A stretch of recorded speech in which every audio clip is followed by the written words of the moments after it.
많은 분들이 은근히 사랑해주시는 빅토리 뇌피셜 영상입니다. 먼저 오해하지 마시라고, 저는 HLB를 작전주라고 생각하지 않습니다. 우연히 작전주 시나리오에서 나오는 차트가 HLB 차트와 비슷한 게 신기하여 영상으로 만들게 되었습니다. 바로 여기 보이는 이 차트입니다. 어디서 많이 봤죠? HLB 차트와 똑같습니다. 627로 주가가 급락하고 에스모 발표로 급등하면서 이런 모양이 만들어졌습니다. 그리고 금감원에서는 이 주가 흐름이 비정상적이라고 판단하고 조사에 들어갔던 것이고, 금융위에서 증선위가 현재 진행 중입니다. 저는 약 2년간 많은 주주님들로부터 HLB는 작전 세력이 존재하는 것 같다는 이야기를 정말 많이 들어왔는데요. 작전 이야기를 하실 때 가장 많이 언급하는 근거가 바로 급락이 있었던 627 사태입니다. 회사에서 굳이 OS가 통계적 유의성이 확보되지 않아 신약 허가가 어려울 것 같다고 말해야 했냐는 것이죠. 그리고 이 소식이 전해지면서 주가는 하한가로 가게 됩니다. 그리고 몇 달 뒤 에스모 발표를 하면서 신약 허가 신청이 가능하다고 입장을 선회했죠.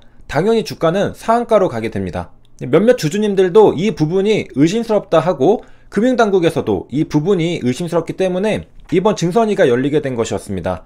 지나고 나서 되돌아보면 수상해 보이는데요. 그런데 또 그 당시에 공개된 정보들을 토대로 상황을 바라보면 이상하지도 않습니다. 왜냐하면 회사에서는 톱라인 데이터 결과를 보니까 OS가 통계적 유의성을 확보하지 못했고, 이대로면 당연히 신약 허가 신청을 내기 어렵겠다고 판단하고 있는 그대로의 사실을 솔직하게 발표한 것이죠. 숨기지 않았던 겁니다. 그런데 전체 데이터에 대한 결과가 나오고 4차 환자들만 따로 뽑아보니 OS와 PFS가 둘 다 잘 나왔다는 것을 알게 되었습니다. 그리고 미국 대형 로펌 코빙턴과 상의해보니까 PFS로도 허가를 받을 가능성이 있다는 것을 알게 되었던 것입니다. 그래서 안 되는 줄 알았는데 외부 전문가들과 검토해보니까 될 수도 있습니다 하고 발표했던 것이죠.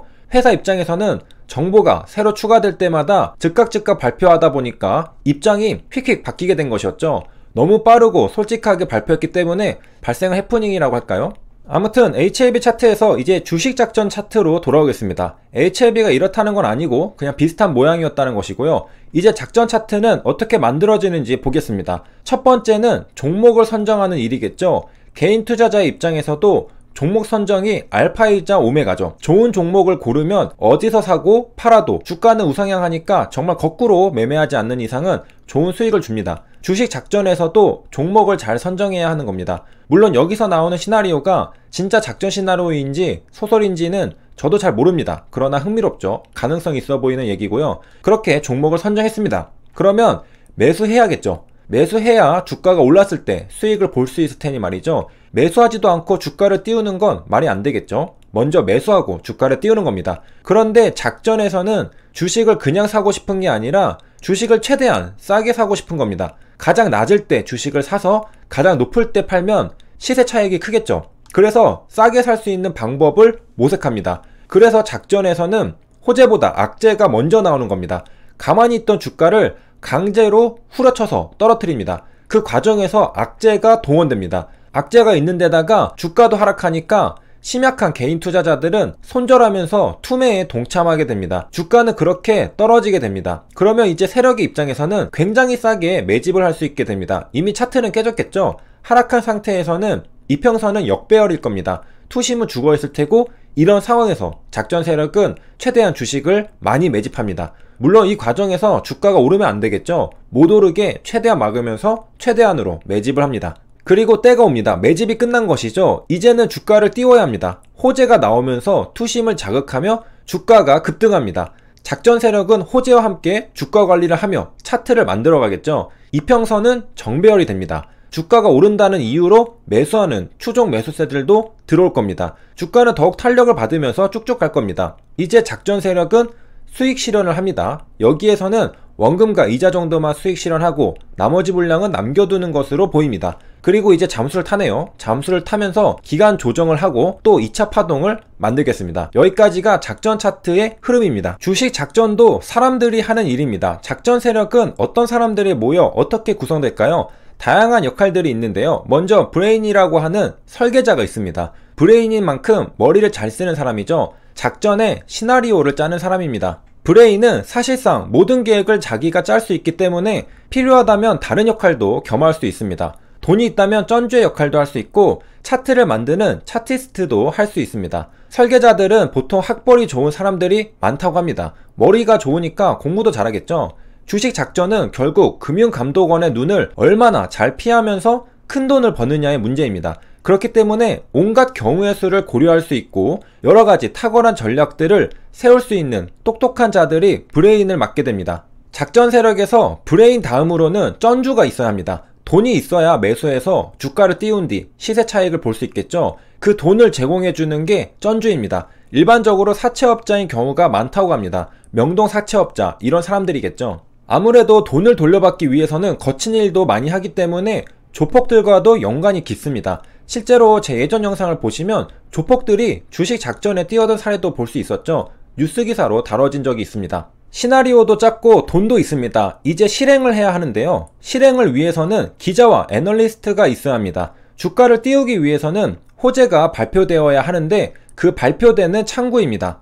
아무리 일반인이 호재를 말해도 뉴스나 리포트로 나오는 것에 비할 바가 아닙니다. 뉴스도 잘 안 믿는 사람들이 많은데 일반인이 하는 말을 믿을 사람은 별로 없겠죠. 그렇기 때문에 공실력을 가진 기자와 애널리스트가 작전 세력에 함께합니다. 필요할 때 뉴스 기사와 리포트가 나와줘야 하는 것이죠. 이런 정보를 접하고 매수에 동참하는 사람들이 많아질 것입니다. 그리고 주가를 띄우려고 할 때도 이런 재료가 없이 띄우면 이제는 금감원에게 곧바로 적발됩니다. 이유 없이 상승하는 것은 구식 방법입니다. 재료 없이 가는 게 좋은 거다 라는 건 이제 먹히지 않는 방법이라는 것이죠. 적절한 시기에 재료를 노출시켜주는 건 기자와 애널리스트입니다. 그리고 진짜 재료는 내부자 아니면 실제로 인터넷에 검색해도 나오진 않습니다. 누구나 조금 검색하면 나오는 재료는 의미가 없기 때문입니다. 그 기업에 관심 있는 사람들, 즉 알만한 사람들은 다 알고 있는 것이기 때문에 놀랍지 않죠. 정말 찾을 수 없어서 아무도 몰라야 시장에서는 서프라이즈 호재가 됩니다.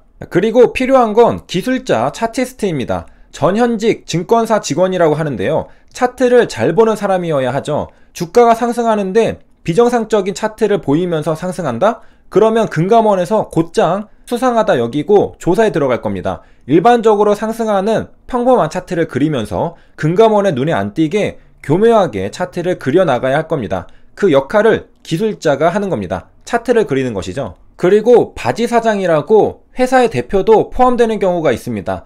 회사의 진정한 내부자라고 할 수 있죠. 회사에서 벌어지는 모든 일들을 알 수가 있고 회사의 공식 발표도 할 수 있을 겁니다. 회사의 대표가 작전 세력에 포함되어 있다면 사실상 작전 세력은 회사와 관계된 모든 정보를 손에 넣게 됩니다. 언제 이런 악재를 발표해서 주가를 하락시키고 언제 이런 호재를 발표해서 주가를 띄우고 하는 시나리오를 완성시킬 수 있죠. 모든 기업은 호재와 악재가 함께 있습니다. 항상 좋은 소식만, 나쁜 소식만 있는 건 아닙니다. 그런데 이 호재와 악재를 언제 발표하느냐, 순서를 어떻게 발표하느냐에 따라 주가의 움직임은 달라지게 됩니다. 이걸 이용할 수 있는 것이죠. 세 줄 요약입니다. 먼저 이번 영상은 뇌피셜 영상입니다. 믿지도 말고 따라서 시도하지도 않아야 합니다. 불법이니까요. 금감원에 적발되면 잡혀갑니다. 오늘 살펴본 주식 작전 차트는 HLB 차트랑 비슷한 모양이었습니다. 그게 흥미를 끌었던 것이고요. 그리고 작전 세력의 구성을 살펴봤습니다. 주식 작전 시나리오를 설계하는 설계자 브레인,